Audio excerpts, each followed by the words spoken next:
Welcome back to the Pivot Point podcast, where we explore the pivotal moments that shape our lives. I'm your host, Jessica McGann, and today I have a question for you. Have you ever sat at your desk wishing you were somewhere, anywhere else?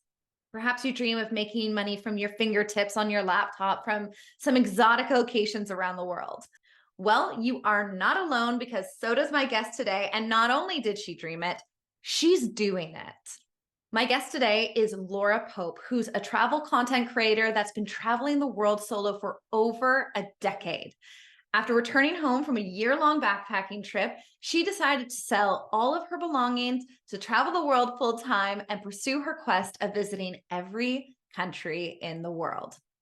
She started her own travel blog in 2018 and is now a regular contributor to some of the most popular travel websites.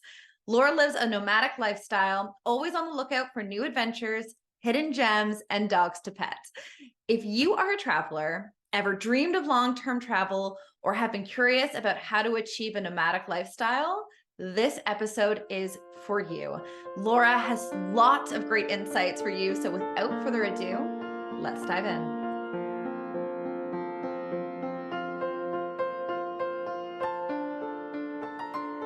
Lora, I am so excited to have you on the podcast today because you are living one of my dream lives. I swear, there was such a period of time in my life where I wanted to be a digital nomad. And I was traveling and I was trying to become a travel blogger, couldn't figure it out, but there was so much juice in that life. And I think I'm not alone in that. And you're like doing the thing. Like you are completely sustaining a life as a digital nomad.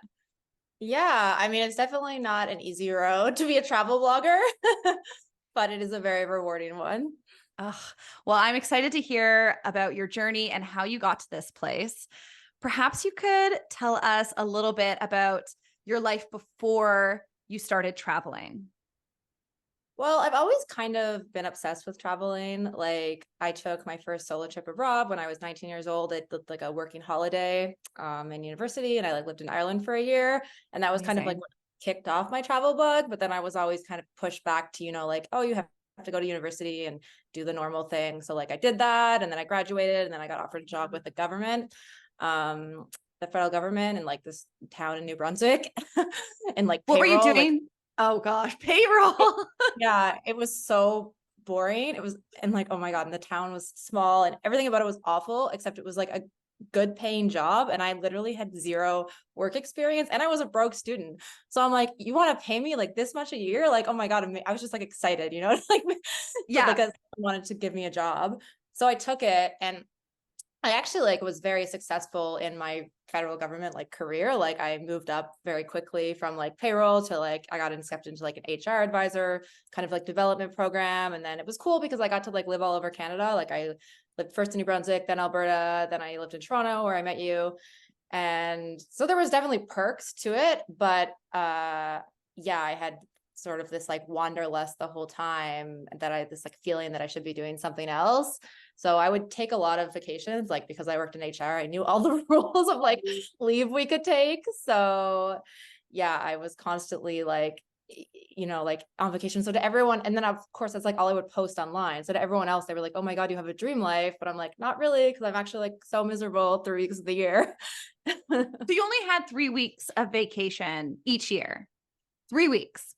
Technically, but because of statutory holidays, and I did compressed work week, so I had every second Friday off. So I was just so good at maximizing leave that I basically was taking a trip every month, which is really really cool. And for people who I think it's amazing that you can do that in a way, but for me, I just wanted to travel full time. It was a dream of mine. So that feels so impossible too, coming from Canada, because it's actually so expensive, even just to travel within Canada. And also, I want to go back a little bit. You moved to Ireland at 19, and I, as a traveler myself, I just remember not really getting exposed to travel here in Canada. I remember feeling it wasn't our part of our culture to, in the UK or Australia or New Zealand. It's there's something about the culture. It's you go to high school, then you travel the world for a year or two, and then you come back and you do all the rest of the things. How did you even think to to move like that, to travel, to go out by yourself? Was your family full of travelers? Or like what even clicked in you to want to do that? I know it's really strange because like I mean I did travel a bit like within Canada with my family, and like I went on like a high school Europe trip, but it wasn't like I grew up traveling the world, but I grew up with like an obsession for traveling the world. Like I used to have like a subscription to like National Geographic, and I would cut out all the maps and paste them on my wall, and it's just like all I ever wanted to do was travel.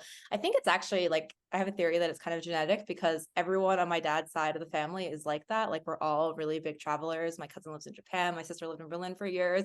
Oh, So I wow. definitely like a genetic component to it, like Okay. the You're a bit of a wanderlust. traveler family. Yeah. So maybe I got some inspiration from like my older cousins, but yeah, and then basically I did go to university after high school, and I was failing. I was doing like science because they're just like pick something you like, and I'm like, okay, I like animals, so I'll do biology. And then but I'm really bad at, just because I'm interested in biology doesn't mean I'm good at it. So like Hmm. I was failing like chemistry, like math, like I was basically on the verge of being kicked out of university. So I just told my parents, like, look, I want to take a year off to kind of figure out if this is like the right path for me. I found this like program where you can work abroad, and thankfully like they were really supportive of it. So Was that yeah, still in biology, this program in Ireland? it's no, it's not like for a specific thing. It's called SWAP, Students Working Abroad Program. I think I just found out Oh, about like a campus fair or something. It's just like you can get a visa for a year in certain countries. Um, like I can't remember all of them, but there's a bunch, yeah. and like a working visa if you're a student. And yeah, that's basically I think the requirements. Okay. So you went and you did this exchange program, came back, got the corporate job working for the government in HR, Yeah.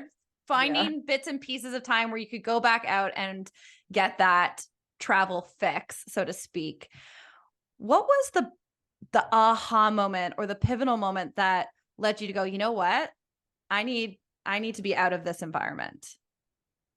So it was definitely like a gradual buildup of like, I hate this. This isn't what I'm supposed to be doing. Like I had this feeling, but it was really hard for me because like I had it really good. I had a really good job. Like it was cushy. I was like allowed to take a lot of vacations. But They then kind paid of well, which can be very hypnotizing.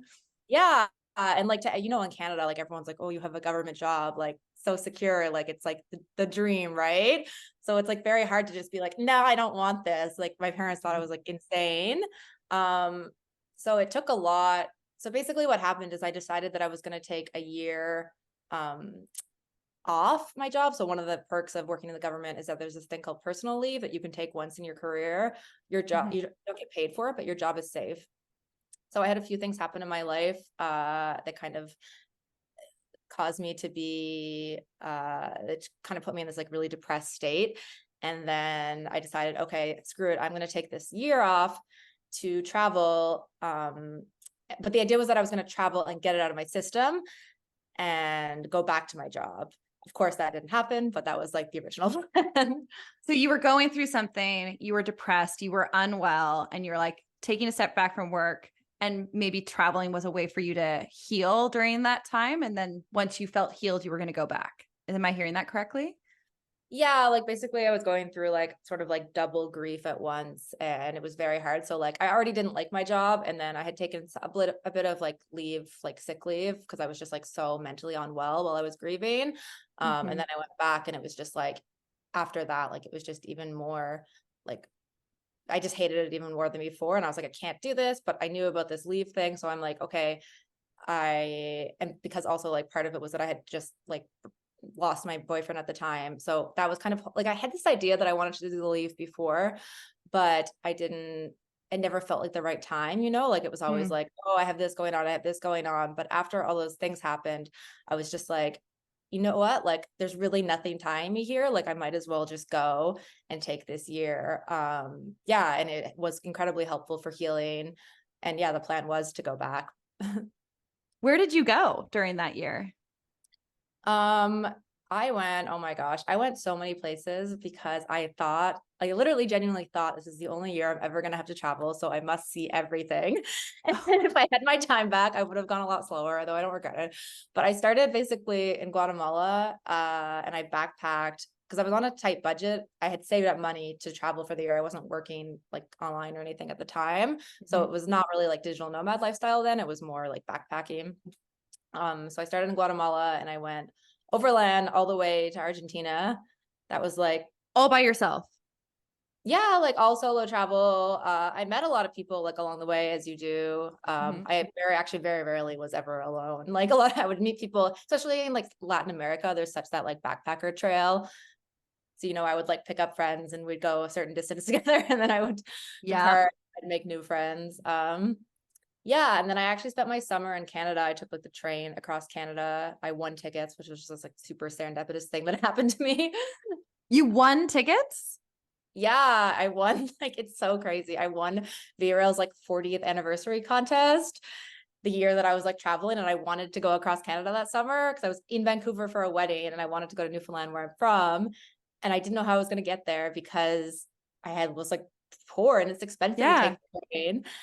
And they literally called me and they're like, "You won our contest. You can take round trip tickets anywhere in Canada." I'm What? like, yeah. That's I'm like, amazing. I know. And they were super accommodating. I'm like, "Can I go next week across Canada?" And they're like, okay. So you Yeah. took a train across, like a via rail train across Yeah. Canada. Yeah, exactly. I like stopped And along the way. was that, so you did Central and South America, and then you went back for the wedding and then came back. Was that the year, or was there anywhere else you went? Yeah, no, that was the summer. Like I started in the new year. So like winter in South America, then I did summer in Canada. Then I flew in the fall to Asia, and I did like Sri Lanka and India, Nepal, and the Philippines. Oh my gosh. You In the went second, everywhere. yeah. Because again, I thought it was like the only chance I'd ever have to travel. So I was just going so Yeah. fast. You weren't in the mindset of creating a life for yourself. You were like, I need to live as much as I can right now because when I get home, I'm going to be stuck at a desk working 9 to 5, doing that life. And so you Yeah. finished this amazing trip. What did it feel like to come back home? Um, Not great. It definitely was hard. And like, I guess prior to coming, so I did start my travel blog right before I started that trip, like at the beginning of 2018. And I was technically blogging, although But it was like for it was really you? bad. Oh, Yeah, it was just like a personal diary, and like I wasn't using a spell checker. It's just like really embarrassing, like the old posts. And I hadn't really figured out like the business of blogging before that. I guess because yeah. I didn't think it was like an option. Honestly, it's like a pretty new field. So even in like 2018, it wasn't super known like that you can make money doing this. Whereas now it's Mhm. much more known, I guess. And also like the influencer industry. Anyway, it's changed dramatically.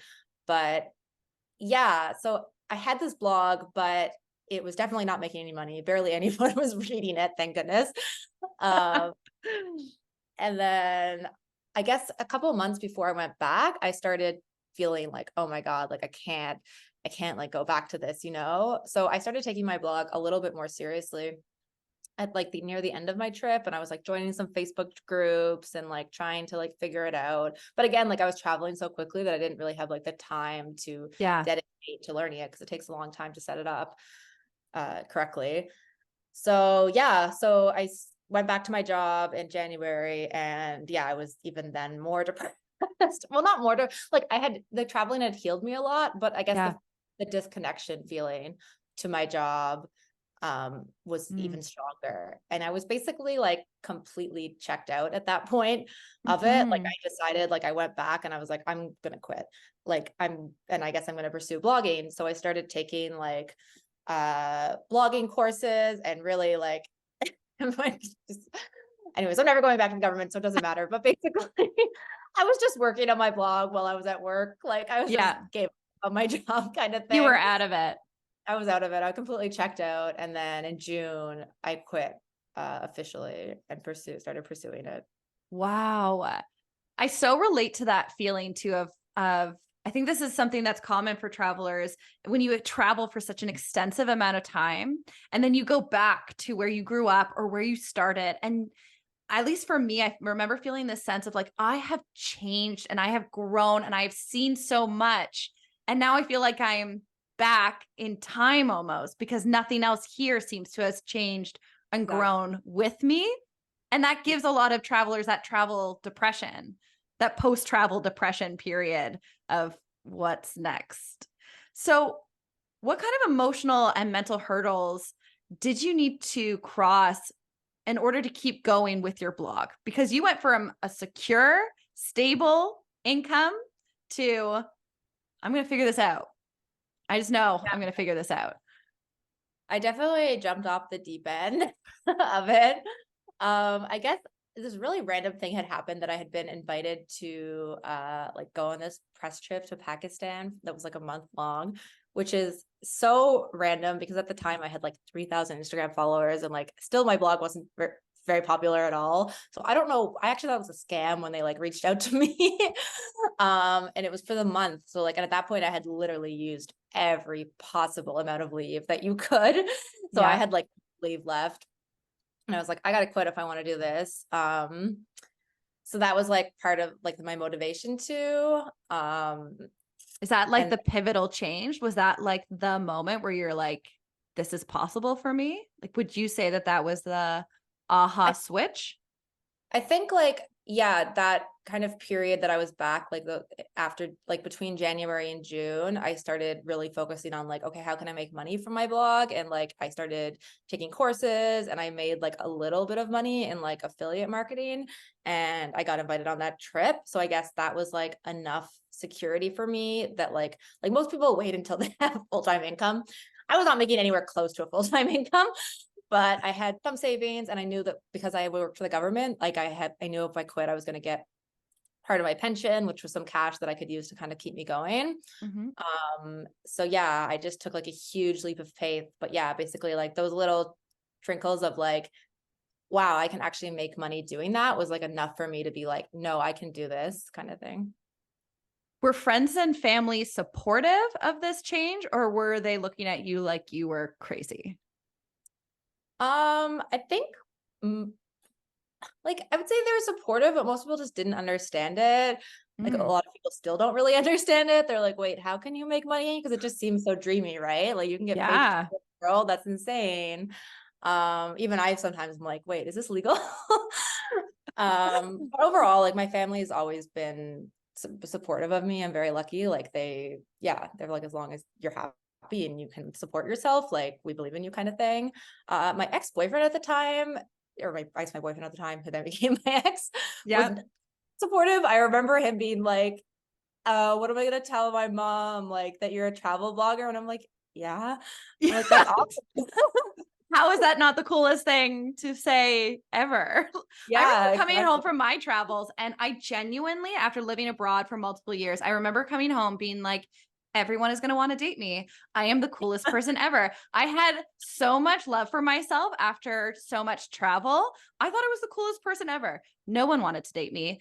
It was not that dreamy to landing home, but I really felt like the coolest person because travel is like, you are so cool doing what you do. You live a life that a lot of us, like you said, dream of. Yeah, thank you. I know I felt the same way, but yeah, I find when you go home, like people are just kind of like so stuck in their own world that like they don't even want to hear about your travels, and you're like, but I've seen all these cool things. Can I tell you all about them? How has travel and the ability to live wherever you want changed your life and your mental health even?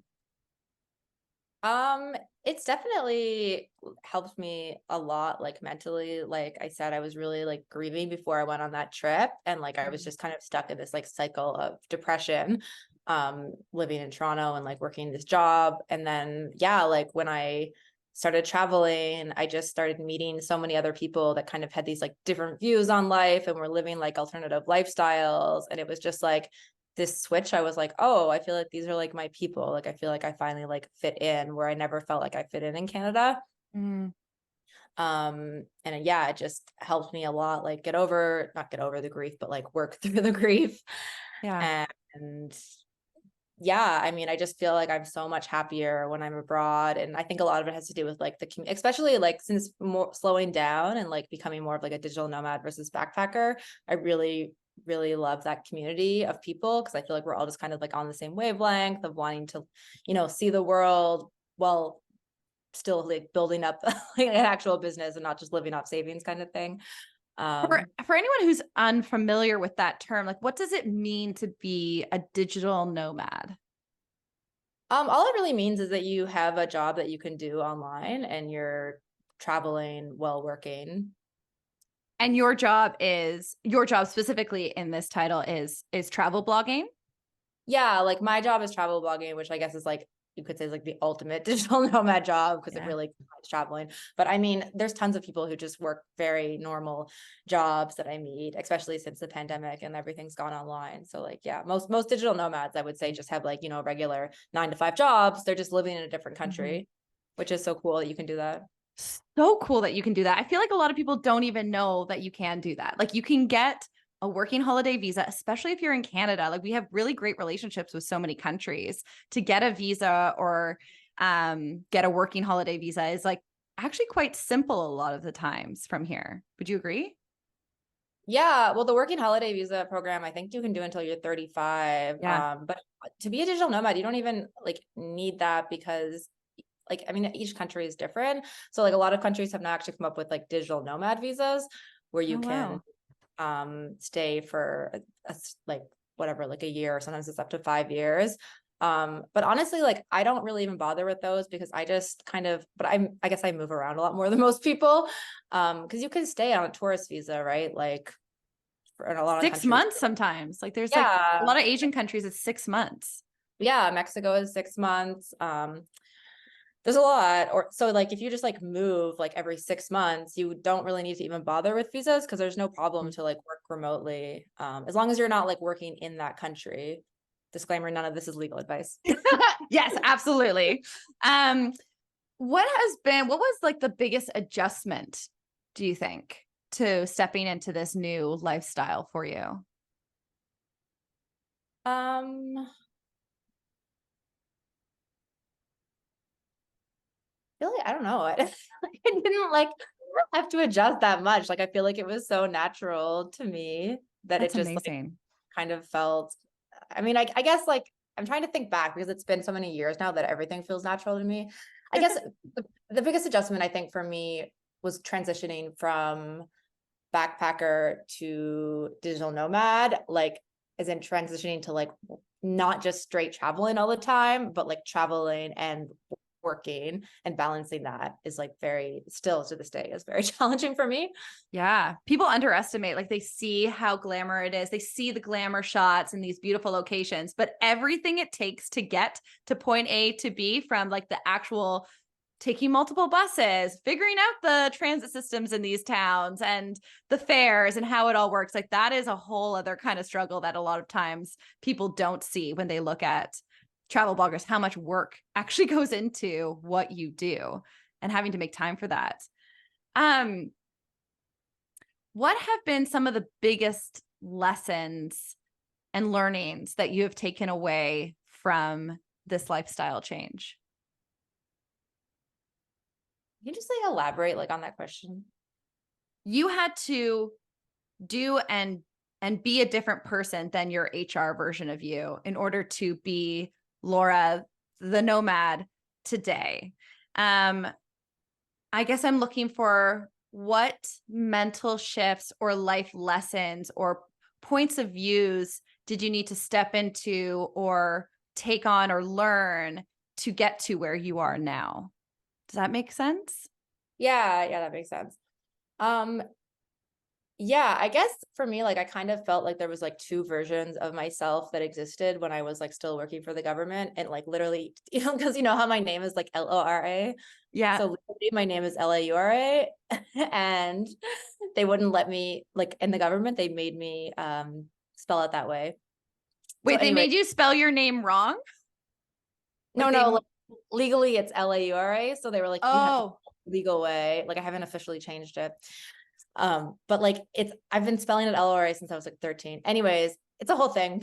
It's kind of funny because they kind of became this like dual personalities, where like LRA was like fun travel Laura, And Eliore was like boring, like 9 to 5, like responsible Laura. Oh, And it's almost interesting. like when I took that like jump to get into this lifestyle, like I was just like, okay, well, like Eliore Laura is like dead to me. And I'm just like fully embracing like this other version of myself that like I've always wanted to be. But yeah, like it definitely was like a lot of shifts. And even still, like I still struggle with like mindset shifts of like, you can make money doing this. Like I Mhm. deserve to make money doing something I love. It's a Um, consistent. So what I'm hearing is it's a consistent practice for you to remind yourself that you're yeah. okay to be doing what you're doing. Yeah, absolutely. And I think also just being like a female entrepreneur, like we have a lot of like built-in things from society that like we Mhm. shouldn't be able to like earn certain amounts of money. And it's crazy because like I know like rationally that we should, but like I totally catch myself like I've had to do so much work just like on my money mindset and stuff Yeah. to keep going. What do you do to work on that kind of stuff? Do you work with a therapist or a coach, or is it community reading? Like how do you maintain that? All of the above, I would say. I did do a course. I don't know if you know Manifestation Babe. No, but I love manifestation. Yeah, so she's like a manifestation coach specifically sort of for like wealth and money. Um, Mhm. and yeah, she actually has like a course on this whole thing, like money mindset. So I did that and that really helped me. And I did that with a group of blogging friends that I had Cool. met. We kind of like all did it together. I would say community, like for sure, is so important in the blogging world. I think that was where I really went wrong the first year, was that I was just like doing it on my own. And once I started like kind of getting involved with the blogging community was when I started more thriving in the industry, because it's just like, yeah, like there's really no standards for it. It's not a normal job. So, but one of the best parts about it, honestly, is the community. Like all my best friends are travel bloggers now. And it's just such an amazing group of people. And everyone like supports each other and shares information and stuff. So that's really nice. That's awesome. Yeah, community makes a massive difference no matter what kind of change or transformation you're stepping into. Having people by your side really does matter. How and actually so many people, when they think about traveling by themselves, feel this sense of, I'm going to be alone. I'm going to be alone. I'm not going to have any friends. It's going to be boring. Like, I can't do that. And what I'm hearing from you consistently through your story is you've never been alone. Like, you're not really alone at all when you're traveling. Is that fair? Yeah, no, that's absolutely true. I would say I'm more alone. Like when I'm in Canada is actually when I feel the most alone. I Um, believe that. Yeah. Yeah, no, I find it so easy to meet people traveling, especially like it's easier to meet people when you're a solo traveler. I know it seems so counterintuitive, but honestly, the times that I've traveled with my friends, like it's like nobody wants to talk to us because they just assume we're just doing our own Yeah. thing. But if you're a solo traveler, like people just approach you, like you just are, and you're also, I feel, a little more open to meeting new friends. And like I really love that about the solo travel community, or even digital nomad community in general. Like everyone's just open to like living experiences and trying new things. And I love that, because at home I felt like I was constantly like having to drag my friends out, and people were always like canceling me Yeah. plans on me, and it just really really irritated me. I find that people are like, I mean, most of the time, the best versions of themselves. They're just so happy. They're excited to go out and explore, and no one's like shy or we're just like a community at these hostels. I know I had a trick for making friends because I was a solo female traveler myself. I know I had a trick for making friends at these hostels. Do you have any tricks or things that you lean on or go to when you're making new friends at new places? I wouldn't say I have like tricks, but it honestly took me a long time to figure out that you can just go up and say hi to people. Like I used to be so Yeah. afraid to just talk to people. And then, yeah, I just eventually got to the point where like I would go into a hostel and then just like, yeah, if you see a group of people hanging out, just walk over and be like, hi, that's what a hostel is. It's a place to meet other people. And I've never had anyone like be like, what are you doing? Yeah. Like everyone's like, oh, cool. Hi, sit down. I mean, honestly, most of the time, if they just like see you, like a smile goes a long way. They'll probably just invite you to sit down anyways. But yeah, it does take courage. Like literally, I went like years. Luckily, like I would meet people and they would kind of invite me, but Hmm. it took me years to be able to build up the courage to approach people, which is really silly. It's not silly. Like that's a huge fear that I'm sure a lot of the people listening are like, "Oh my God, I could never do that." I feel like my networking skills are so much stronger because of the years I spent doing that, of just getting used to talking to strangers and putting yourself into those conversations and getting comfortable with the small talk. I know for me, I used to, this sounds like aggressive. It's not actually, but I would like corner people in my dorm room. Like if I saw, that's where I would start, is like I would put my bags down and I'd ask like, "Oh, have you been like around the area? Like what do you recommend?" And I would just start with that. Just like, "Oh, I'm new here. Tell me what you know," or "Where are you going today? What are you doing today? Can I join you?" And I would just kind of start with whoever's in my dorm room. Yeah, yeah, no, that's definitely a good strategy. I don't really stay in hostels so much anymore because like I kind of moved away from like the backpacker scene. But I Yeah. actually find it easier to make friends as a digital nomad if you're, because there's so many strong communities in places like Lisbon or like here in like Puerto Vallarta, Mexico or Bali, like where there's just these already existing huge communities, and there'll be like a Facebook group, there'll be multiple WhatsApp groups, and there'll be events going on all the time. So like if you just go to like one of those events, you'll meet friends right away. Great hot tip you just dropped there into the podcast. Thanks so much for that. How many countries have you been to now? I've been to 71. 71 countries. Holy, congratulations. That's massive. Do you have a favorite? I hate when people ask me this. I do have a favorite, but just wondering, do you have a favorite? I don't really. I don't like the question either. I mean, I guess Mexico is definitely has my heart. Like that's kind of where I've decided to Mhm. settle as my new home and travel from here. I adore this country so much. I also really like Thailand. I was living there before Mm. this. Um, but you know, I there's so many countries that I There's absolutely so love. It's like picking your favorite movie. It's like it's different for different things. Like my favorite city is here. My favorite beach is over here. It can be Okay. What's your multifaceted. favorite? Japan. Oh, I did not have a favorite. Pardon? I'm actually going to Japan like on Saturday. Oh my gosh, I'm so jealous. Have you been before? Is it one of your 71? I have been, but it was a very like short trip that was kind of not great for, I won't get into it, but yeah, it just Oh, wasn't the best experience. So I'm really excited for this trip because it's for the Adventure World Summit and I'm going with the tourism board. So like, yeah, it's gonna be amazing. Everything's planned. I don't have to like worry about trying to figure out how to get around. the level of jealousy that I am experiencing right now is immense, because Japan is truly just, I didn't have a favorite country until I hit Japan. And I was just like, it is so incredibly beautiful. The people are incredibly kind. The food is amazing. You're going to have an amazing, amazing time.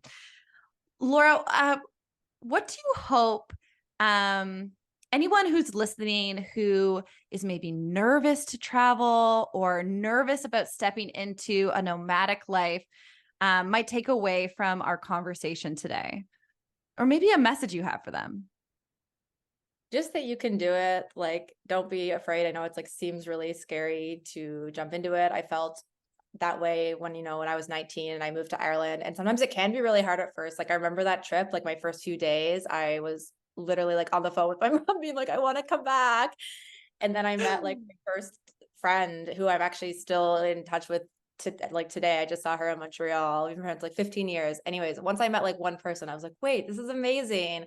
Like once you kind of realize like that there's other solo travelers out there and that you can make community, it's just kind of getting over that like initial hurdle of wanting to do it. But yeah, like don't be afraid. It is an amazing thing and you will never regret it. Yeah, and you actually now teach other people to do what you do, correct? Yeah, well, I have like my travel blog, which is sort of like about the digital nomad lifestyle. So I have a lot of tips on like getting started, like how to find community, how to like different like jobs, remote jobs you can get started with. I have a newsletter as well where I like send out different digital nomad tips and like cool remote jobs that I see. That's so incredible. I'm going to have all of Laura's social media and her website and her blog and everything linked in the show notes. So if you're listening and you want to connect with her or see all of her adventures, you don't have to second guess. Just go to the episode notes and click the links and you can connect with Laura right now. Thank you so much for coming on and sharing your journey and I am lit up. I'm kind of like, I need to look at Skyscanner and go book a flight somewhere right now. The traveler in me wants to join you on the road sometime. Thank you so much for having me.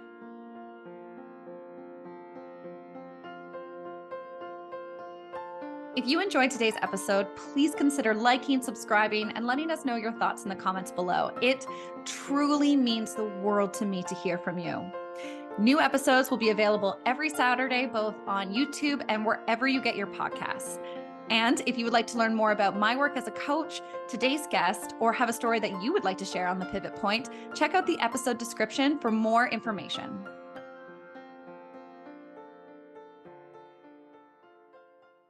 Now, time for the legal stuff.